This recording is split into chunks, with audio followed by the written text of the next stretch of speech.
We're still in that glow period of having the eye pass over before we deal with the backside and the concern of the redistribution of energy and the storm surge coming. But it does look to me like water is starting to creep up. Am I just misunderstanding the abatement of the flash flooding that was going on here? Yeah, or could this be any of that, or no, it hasn't started yet? No, I don't think it started yet. Plus, I just got a tweet from Frank Carabassis, and thank you, Frank. He says the standing water that where you are standing, Chris, is 11.88 feet.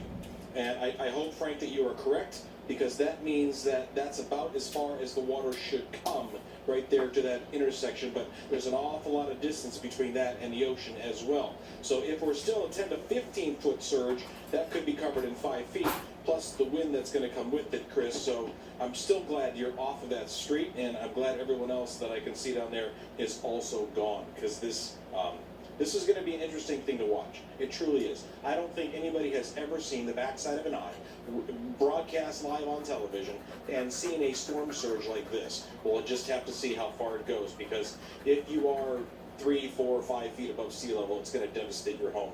And let's hope you're out of there right now, Chris.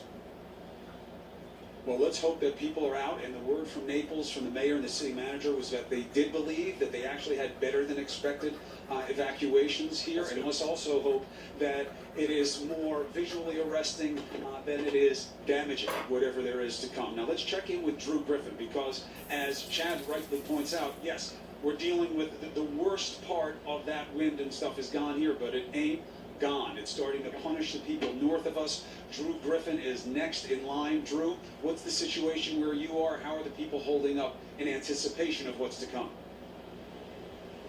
You know, there's no more anticipation. It is here, Chris. We've retreated to the safety of this wall, but I'm going to have George Albright just turn around, and you can see why we retreated.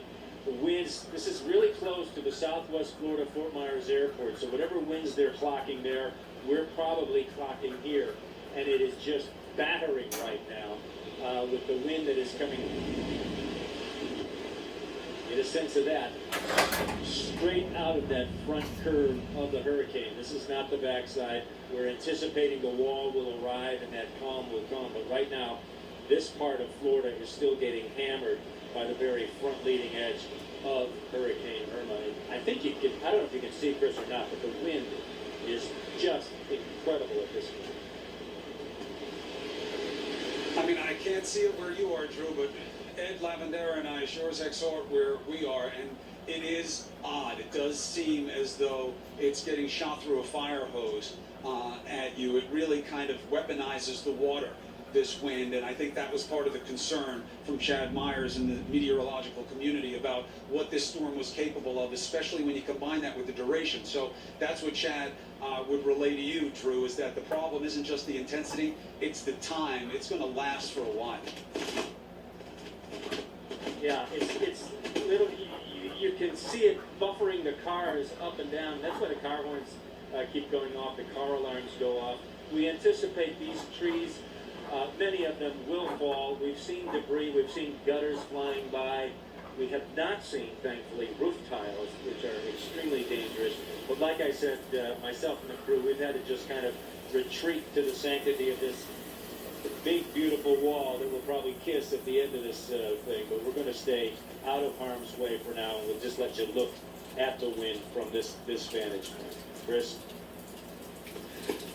God forbid. Stay safe. I'll check back with you in a little bit. Please tell the control room if I need to come back to you sooner, and we'll get right to you. Right now, I want to go to Bill Weir. He beautifully chronicled the decision-making process of a unique subculture down here known as the Conks, the people of the Keys. He was in Key Largo as Hurricane Irma made landfall down there. He is now driving north to survey damage as part of the next phase of recovery from this storm once she finally makes her way through the whole state and then departs north. Bill, if you can hear us, what are you seeing? Hey Chris, yeah, so we are on the Overseas Highway, US 1. We went south out of Key Largo. You can see some tree damage here. This is the main theme, as we're seeing so many fallen trees and billboards. We've seen boats and jet skis in the middle of the road. We drove down actually to check out the Snake Creek Bridge. We'd heard from one local. Why don't we go down here and see what's going on? We'd heard from one local that the bridge had had gone out. It's the one drawbridge in this chain of islands. And if those rumors were true, it would have been devastating for the people of the Keys, because it would have cut them off from the mainland and made life so much harder.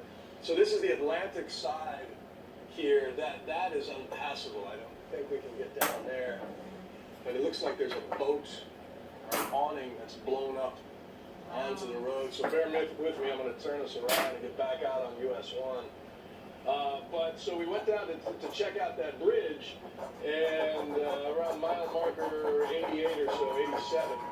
And the good news is it's passable. We drove over it, and that's a huge sigh of relief. Now we have to conserve gasoline. Unfortunately, this is our power source that we're driving right now. And we only have so much gas to keep us powered up and keep us on the air tonight and tomorrow. Hopefully we're going to get refueled, so we can go all the way down to the 7 Mile Bridge, which would be the next one that people are worried about, and down in the lower Keys. But if the Snake Creek is good, that bodes well for folks. And I haven't heard any reports lately that it's been taken out. But now, so we're driving the wrong way. I don't recommend this if you ever come vacationing in the Keys. We're driving the wrong way on US 1. We're headed back north here because there's a big debris field I wanted to show you. And the one interesting thing we've been seeing is, and now of course this is a good time to remind people that this is the worst time to come out and check your property and poke around, and you know, I'm here so you don't have to be, because we've driven over a few live power lines. There's still enough of a stiff wind now and then.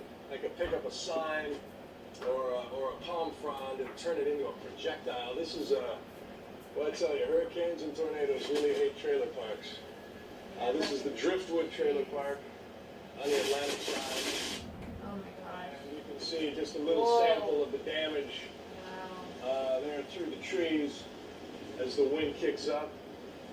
Rod, our sturdy cameraman, keeping it out the window. Keep going. I mean, I'm just prattling on as I drive. You're not proud of them? Listen, my friend, there are few storytellers as gifted as you are. I could listen to you all day.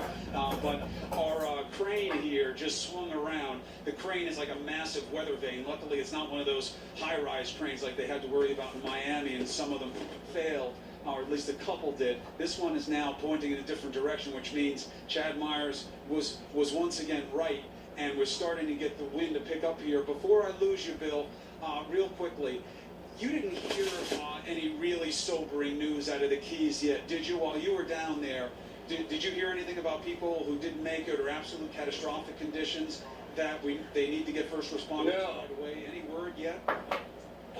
Thank God. I haven't heard any of that. I mean, I really.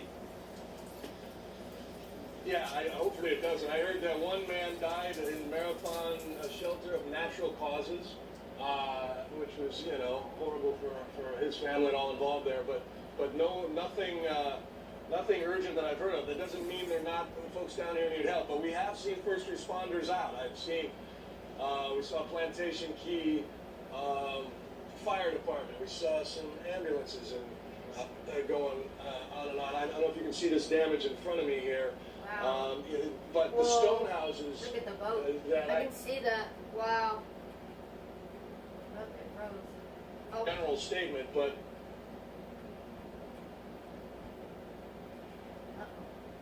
Nice breakage. Together, it's a $30 value. Bundle included free when you order your Carinique Hair Regrowth Wow, that's system. crazy. And hold on, because when you order right now, an upgrade to priority shipping is included. That's right, there's no additional charge for priority shipping. But you've got to order now to take advantage of this special offer. It actually really works. Like, my hair actually grew back using Carinique. If you use the Carinique system, it'll work. If you're a woman and you're losing your hair, try Carinique. Get it, put it on your hair. I promise you, it'll change your life. You'll be so happy.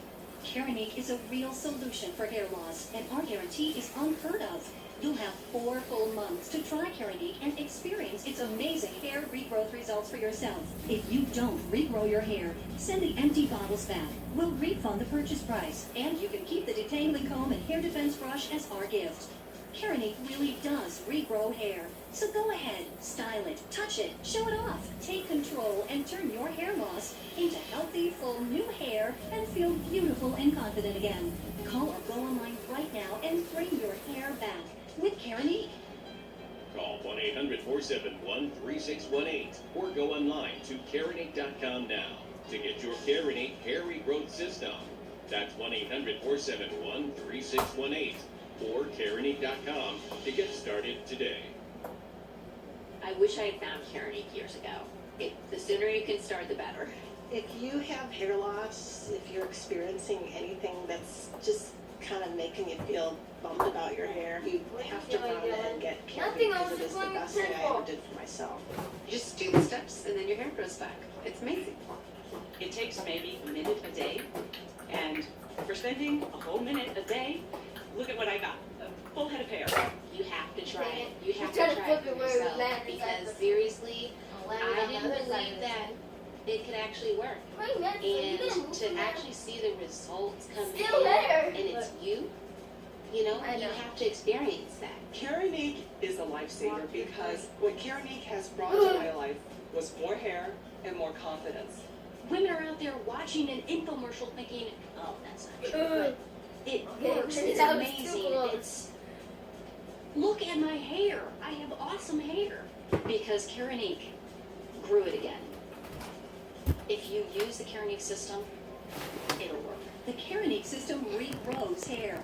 So if your hair isn't as full as it once was, if you're seeing thinning around the hairline or in your part, or your Quarters of a mile away Alright, from the so, Gulf here. And we are about sea level to 5 feet above sea level. This chapter yeah, about something, I accidentally paused it for a long time, actually, a very long time, and I'm very sorry, I actually didn't get to record some of it, but it was kind of boring anyways, but I hope you guys like this video.